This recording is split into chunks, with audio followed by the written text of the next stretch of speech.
Oke, saya record. Dep, etika itu apa, Dep, menurut kamu, Dep?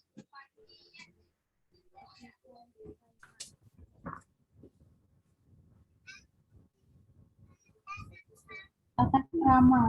Tata krama, terus?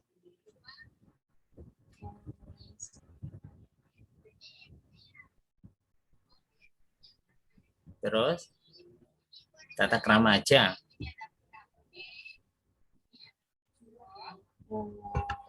Hmm? Tanggung jawab. Tanggung jawab, apa lagi? Moral. Apa? Moral. Terus Aturan. terus apa lagi? Aturan, norma. Norma. Oke. Itu ya. Saya tanya ke Tuti sekarang. Tuti? Iya, Pak. Tuti. Profesi itu apa, Tuti? Profesi itu jenis pekerjaan yang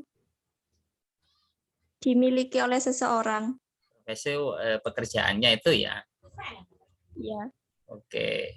Ya, ini kita bicara tentang profesi bidang TIK atau teknologi informasi. Oke ya. Jadi nanti kita apa sih peran kita atau etika kita, profesi kita di bidang TIK atau teknologi informasi. Tuti guru ya, betul ya? Staf, Pak. Tuti guru. Etika profesi guru itu seperti apa? Nah, Khairia perusahaan, etika sebagai karyawan seperti apa? Mas Pur, etika di perusahaan seperti apa? Mas Yudhistira, etika di perusahaan seperti apa? Oke. Nampil ya. Nampil. Halo. Halo. Iya. Oke, nampil ya. Oke.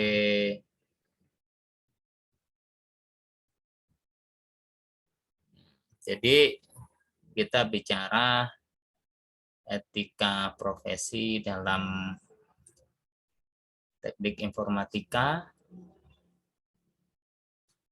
Perlu kita ketahui, kita sebagai seorang programmer maupun orang yang lain atau seorang guru karyawan itu kita mempunyai etika masing-masing. Guru mempunyai etika. Kemudian lagi apa namanya? Karyawan juga mempunyai etika. Terus lagi dosen juga mempunyai etika. Terus lagi apalagi kira-kira yang punya etika. Kita di apa namanya? Di tempat sekolah, kemudian masyarakat, semuanya itu mempunyai etika. Jadi perlu kita ketahui pentingnya suatu etika. Nah, kita sebagai karena kompetensi di dalam pekerjaan itu ada 3 yang perlu kita ketahui. Yang pertama adalah tentang pengetahuan, ya, pengetahuan atau knowledge-nya. Dan yang kedua adalah tentang skill. Yang ketiga adalah tentang sikap. Jadi itu adalah beberapa apa namanya 3 jadi kompetensi dalam pekerjaan.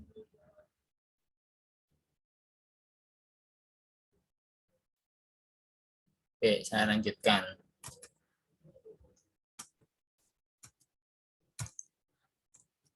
Jadi di sini pengertian etika tadi udah dijelaskan sama Debbie. Etika dalam bahasa Yunani ya. Kalau ngomong bahasa Yunani itu berasal dari watak, kesusilaan atau adat kebiasaan, custom. Ya, itu secara etimologi. Itu etika kebiasaan. Biasanya apa? Misalkan kalau ngomong itu sopan, watak kesusilaannya itu apa? Mudah marah apa enggak? Nah, gitu. Kemudian kedua adalah profesi. Tadi Tutik menjelaskan bahwasanya profesi itu hubungannya sama suatu jadi pekerjaan.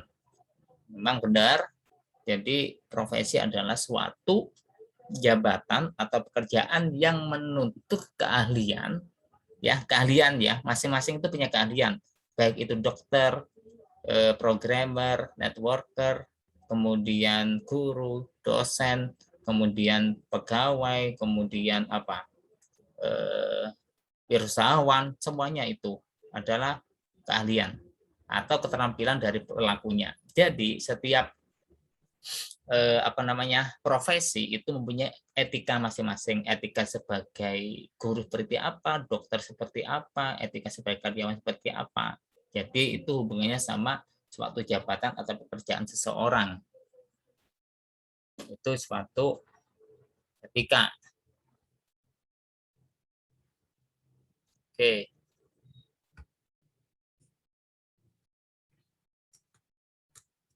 Kemudian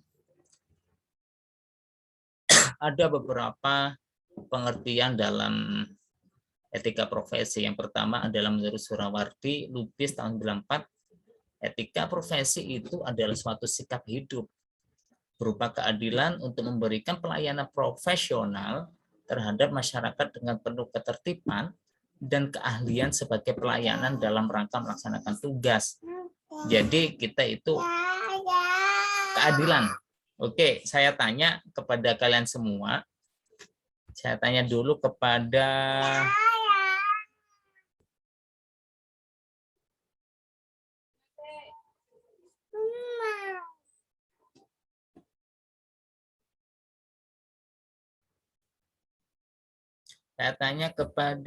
Mas Yudhistira. Halo Mas Yudhistira. Halo Pak. Oke.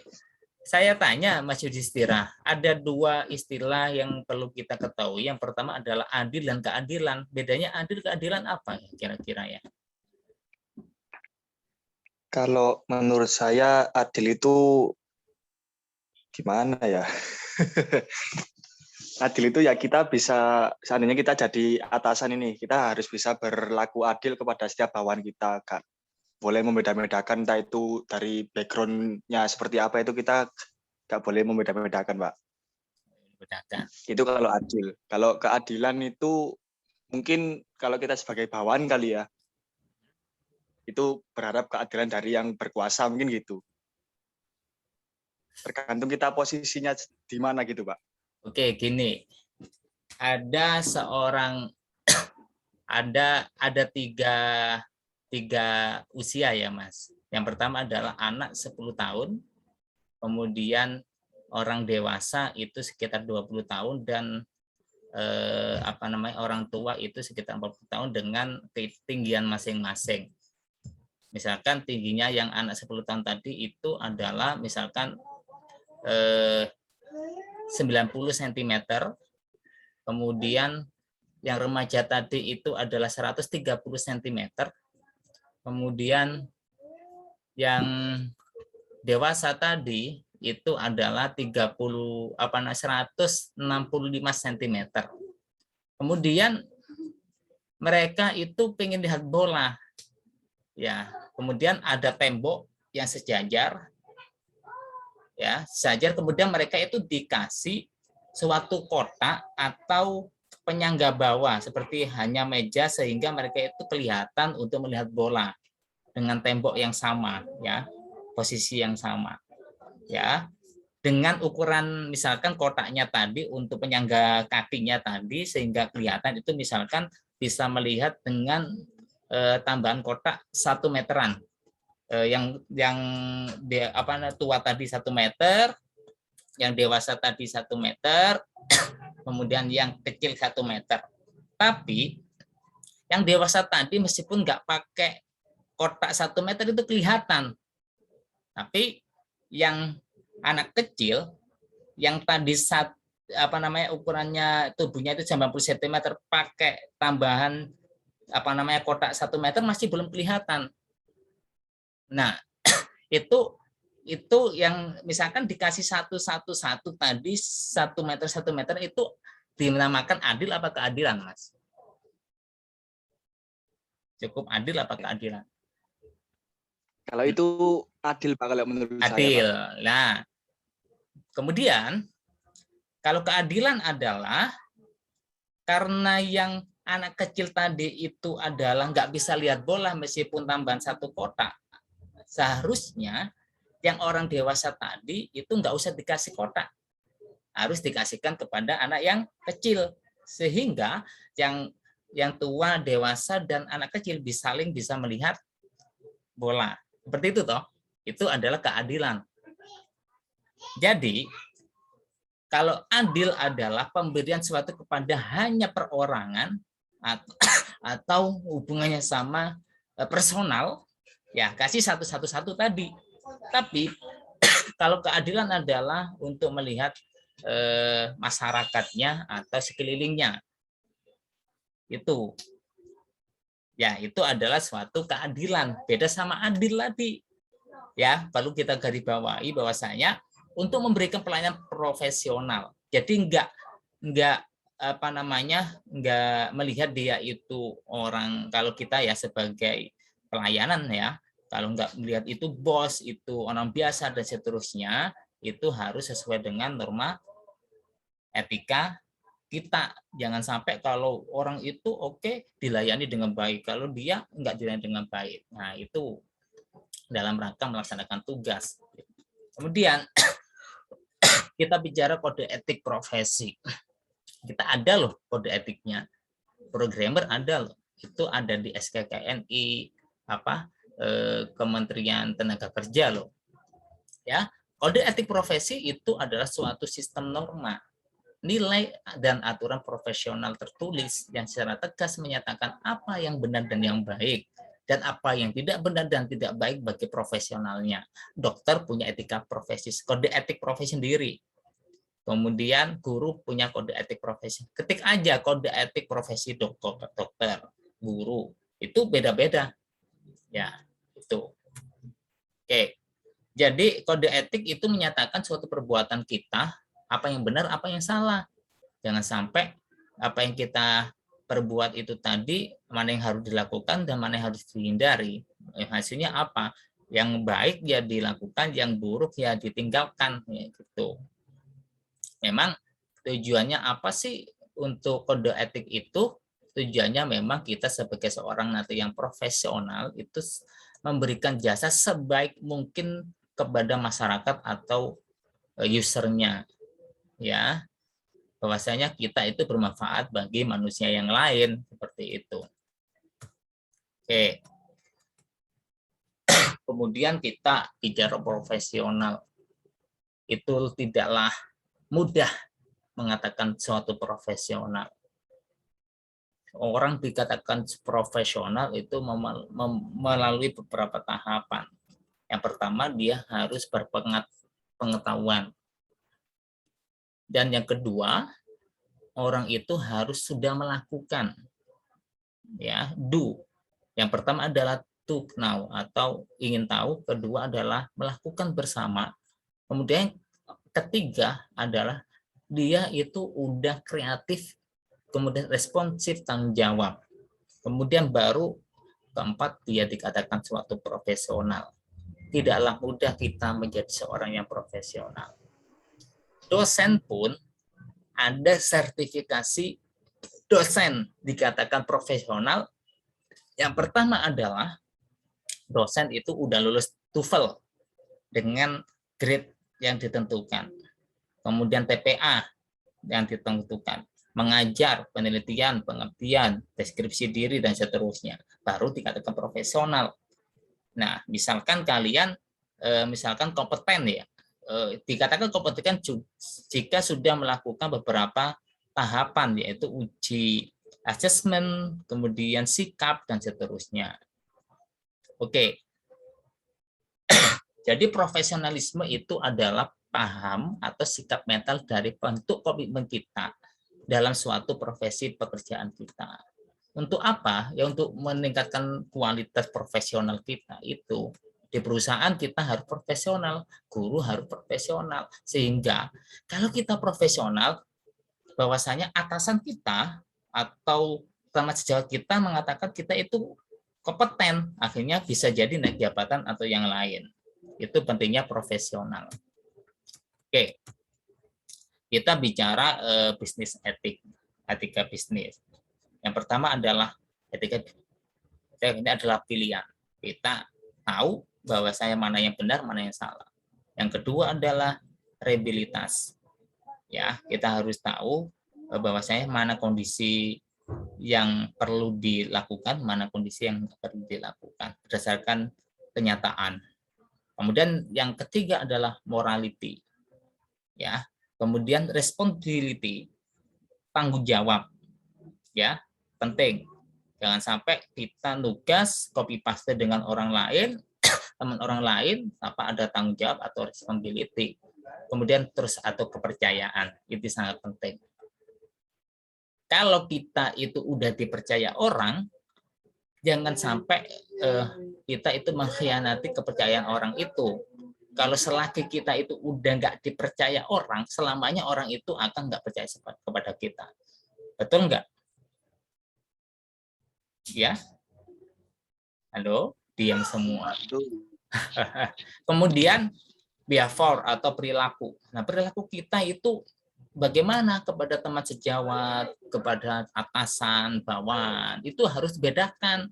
Kita cara berbicara kepada bawahan itu seperti apa, teman sejawat itu seperti apa, atasan seperti apa. Kita harus tahu di mana kondisi kita ketika kita bicara. Dengan dosen, dengan guru, atau dengan teman sekantor, bawahan, atasan, dan sebagainya. Kita bicara dengan anak kecil, kita bahasanya seperti anak kecil. Ya enggak? Ada yang punya adik di sini? Benar enggak? Ya? Oke, kemudian yang terakhir adalah prinsip. Kita harus punya prinsip bahwasanya kerja nyata atau kerja dengan profesional dan sebagainya. Kalau orang udah melihat semuanya berdasarkan penilaian asesmen, insya Allah kita di dunia kerja akan dimudahkan pekerjaannya dan dinaikkan gajinya bisa jadi atau dinaikkan jabatannya. Oke. Ada beberapa prinsip dasar dalam etika profesi. Yang pertama adalah tanggung jawab. Kita harus tanggung jawab. Tutik tadi punya tanggung jawab di bidang BKK, Tutik ya sekolah. Tanggung jawabnya apa? Harus ini. Ya itu kita lakukan sesuai dengan apa job desk kita, tugas dan fungsi kita apa. Kemudian saya tanya Mas siapa ini? Mas Haidir Ismail, tugasnya di perusahaan bidang apa? Halo? Mas Haidir? Halo? Loh, cek. Mas Haidir mana ini? Kerja di PLN, Pak. Oh, oke. Yang pertama tanggung jawab. Ingat, semua pekerjaan adalah dipertanggungjawabkan. Kalau di dalam Islam, semua apa yang kita, jabatan kita semuanya itu adalah dipertanggungjawabkan di akhirat. Nah, kalau itu ya bilangnya kan seperti itu. Kemudian yang kedua adalah keadilan. Ingat, bukan adil, tapi keadilan. Ya, kalau adil hanya kepada satu pihak, kalau keadilan beberapa pihak.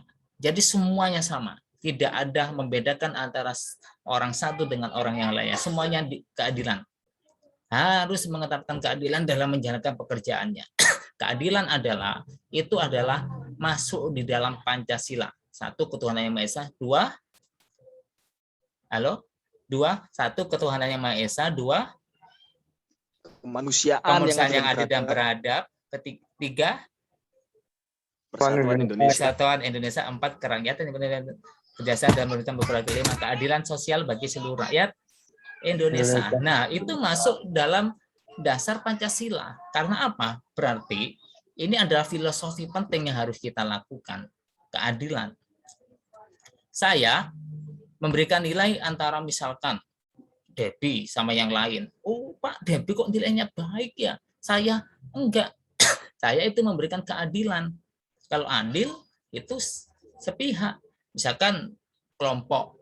Nah, ini kenapa kamu mengerjakan ini? Nah, yang keadilan adalah yang benar-benar mengerjakan nilai bagus, yang tidak benar-benar mengerjakan nilainya yang nggak sama dengan yang tadi mengerjakan sesungguhan gitu loh. Bukan adil itu semuanya dapat A, padahal ada yang nggak ngerjakan itu. Nah, itu bukan keadilan. Kemudian yang ketiga adalah independen.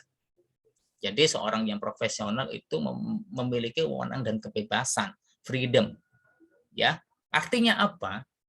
Artinya adalah seorang yang dikatakan profesional itu memiliki hak untuk melakukan atau tidak melakukan sesuatu dengan mempertimbangkan kode etik profesinya. Contohnya gini, kalian itu jago ngoding atau hacking, akhirnya kalian itu membobol bank, cair. Karena kita itu jago membobol bank misalkan, atau jago membobol wifi, ya wifi siapa dibobol, itu kita harus melanggar kode etik profesi kita sebagai seorang IT. Kemudian integritas moral. Jadi di dalam suatu etika itu integritas moral diperlukan. Berhubungan apa? Berhubungan dengan kualitas kejujuran, kemudian prinsip suatu moral itu sendiri yang dilakukan secara konsisten dan kontinu berdasarkan profesinya kita. Artinya apa? Kita harus komitmen untuk menjaga kepentingan profesi kita, diri kita, masyarakat. Kemudian, apa sih fungsi kode etik suatu profesi? Itu sebagai pedoman SOP kita. Ya. Kemudian kedua adalah sebagai alat pengontrolan diri kita. Yang ketiga adalah sebagai sarana untuk mencegah campur tangan dari pihak lain dari luar organisasi. Makanya ada kode etik profesi dokter, guru, dan seterusnya. Itu khusus untuk guru, petani sendiri, dosen sendiri. Makanya di perusahaan itu ada muncul kode etik organisasi. Ya. Mas Yudhistira kerja di mana? Di pabrik sepatu Pak, Karya Mitra Pandaan. Ada kode etik profesinya nggak di sana? Ya ada Pak. Tahu? Yang tahu cuma sekedar aturan-aturan di perusahaannya aja. Dalam perusahaan. Nah itu penting. Ya, misalkan tidak share model sepatunya, misalkan kan perusahaan itu, misalkan nggak share apa dan seterusnya. Kemudian fungsi kode etik profesi adalah yang kedua ada tujuan. Apa sih tujuannya? Menjunjung tinggi martabat suatu profesi kita sebagai karyawan, sebagai guru, seterusnya. Kemudian yang kedua adalah menjaga dan mengelola kesejahteraan anggota profesi. Kemudian pengabdian kita, meningkatkan pengabdian kita, meningkatkan mutu suatu pekerjaan kita, kemudian untuk meningkatkan suatu pelayanan kita di dalam suatu profesi kita. Ya, bahwasanya profesi adalah di atas keuntungan pribadi. Ingat, ya, profesi adalah di atas keuntungan pribadi. Jangan sampai keuntungan pribadi mengalahkan suatu etika profesi. Oke. Kemudian etika profesi itu untuk menentukan standar baku dalam suatu profesi atau organisasi, kualitas organisasi itu yang penting. Contoh etika profesi itu banyak ya, dokter, perilaku dokter terhadap pasien, keluarga, masyarakat, teman sejawat, mitranya. Ini saya nggak bicara dokter karena kita itu teknologi informasi. Oke, kita bicara teknologi informasi. Kita tahu adalah ini. Di dalam teknologi informasi itu pasti kita mengenal komunikasi data, kemudian komputer, hardware, software, database, internet, security, software, design, application, network, server, dan seterusnya. Jadi, salah satu etika profesi kita adalah komunikasi yang baik antara pelanggan atau kepada user. Atau contoh, kalau kalian mempunyai data karyawan atau database user, kita tidak membocorkan atau menjual data itu kepada orang lain. Karena sekarang itu prinsipnya adalah harta tahta data. Data itu sekarang itu bisa diperjualbelikan. Untuk apa? ya untuk suatu kepentingan tertentu. Makanya kita nggak boleh share KTP di publik, di sosmed, dan seterusnya, atau sertifikat vaksin tanpa disensor, kemudian di-share. Nah, itu adalah data kita akan ke record orang lain, jangan sampai. Ya, misalkan server, jangan sampai server kita itu ternyata untuk menyadap orang lain atau merugikan orang lain. Nah, di sini ada IT core disiplin, kemudian IT intensive disiplin, sama IT supportive occupation. Nah, di sini kita bicara disiplin IT-nya, pertama adalah kecerdasan buatan, computer science, engineering, kemudian computational science, database engineering, dan seterusnya. Kalau ngomong kita intensif disiplinnya, itu bicara ke fungsinya, misalkan kriptografi, e-commerce, ekonomi, kemudian e-government, dan seterusnya. Kalau ngomong okupasi, kita banyak, kita bisa komputer technician, kemudian helpdesk technician, network engineer, professional IT, security specialist, web administrator, web service, identity database administrator, atau web development. Itu adalah beberapa standar okupasi dari Kementerian Kominfo sama Kementerian Tenaga Kerja.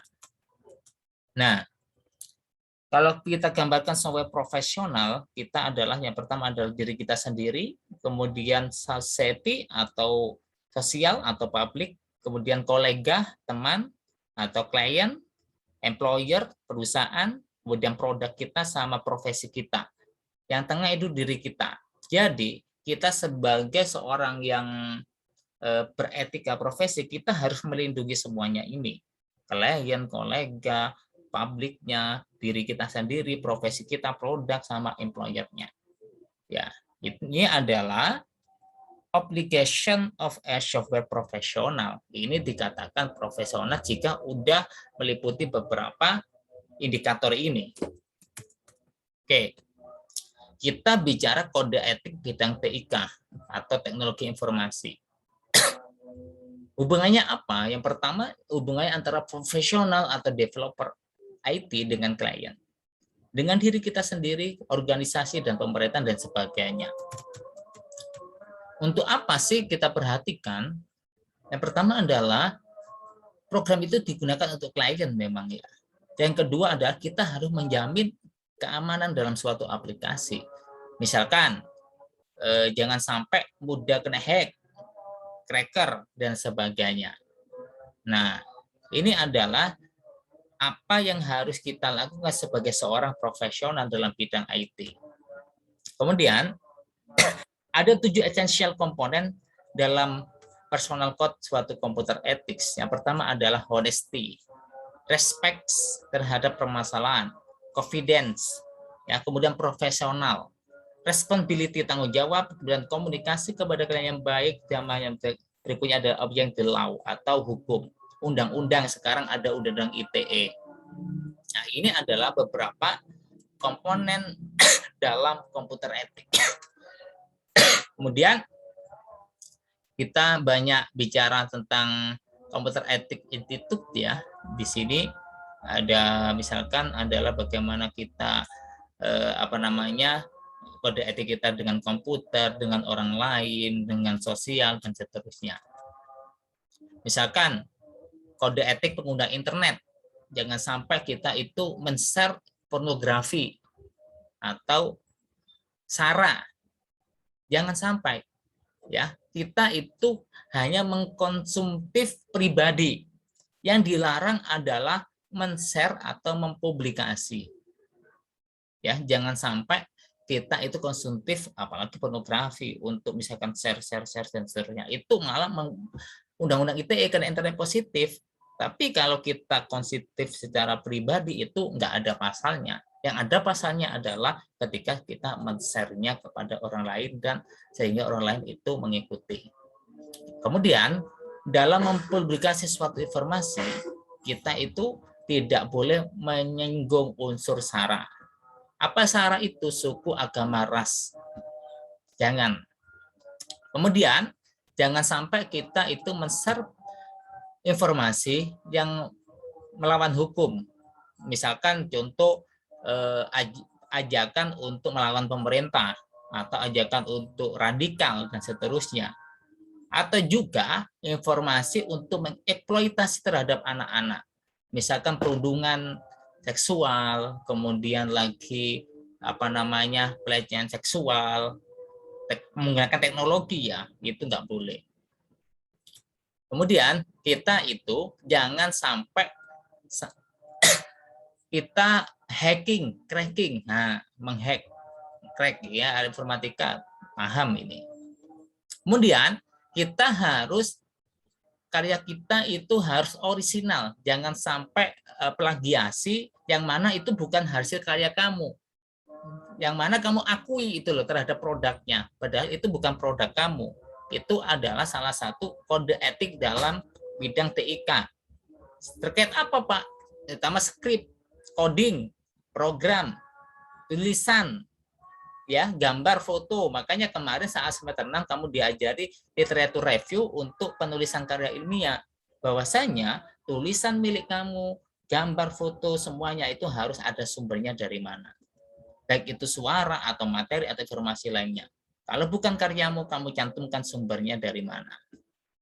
Oke, berikutnya adalah melakukan serangan teknik terhadap suatu produk.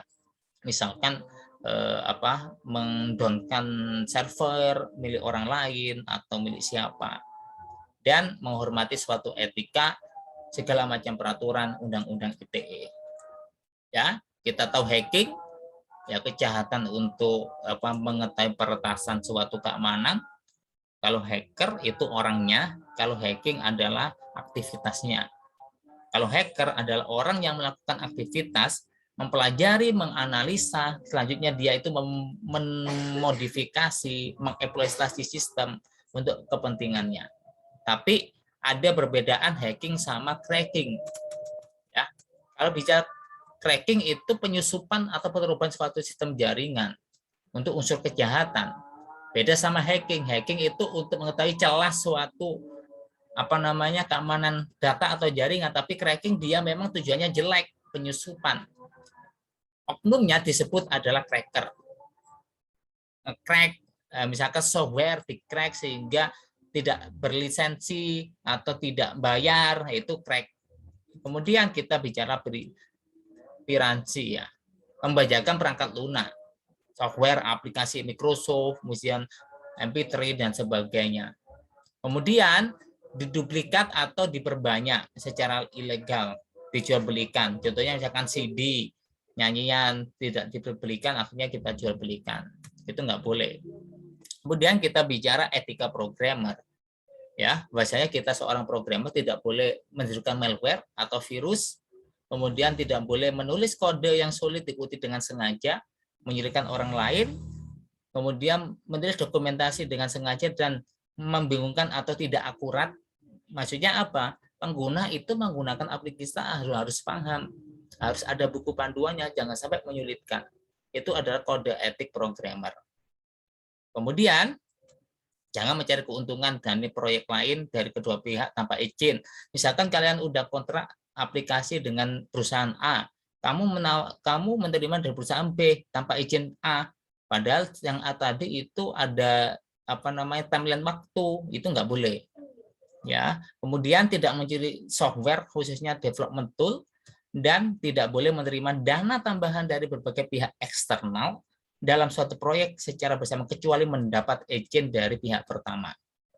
Banyak banget bidang programmer yang kemudian profesional kita tahu adalah kemampuan, keterampilan, sikap dan seterusnya.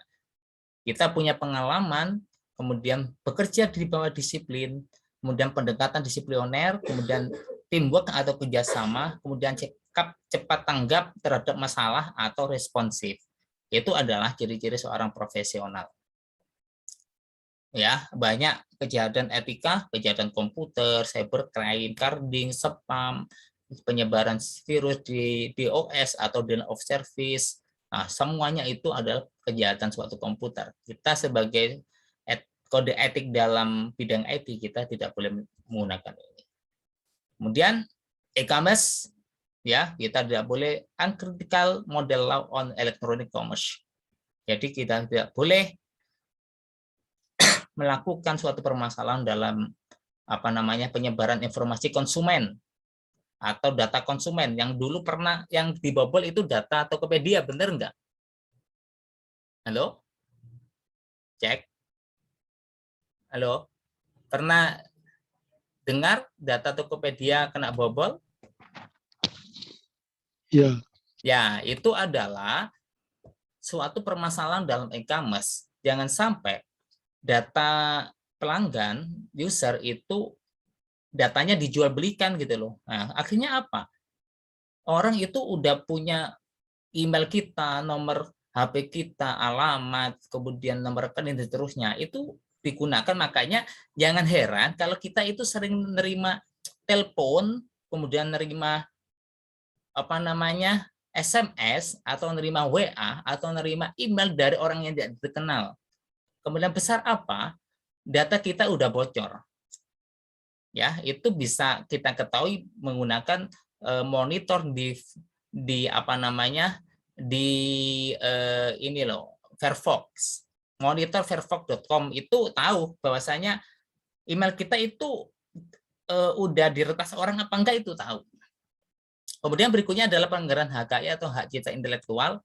Kita tidak boleh melanggar komitmen ini, kita harus aplikasinya legal ya, jangan sampai ilegal.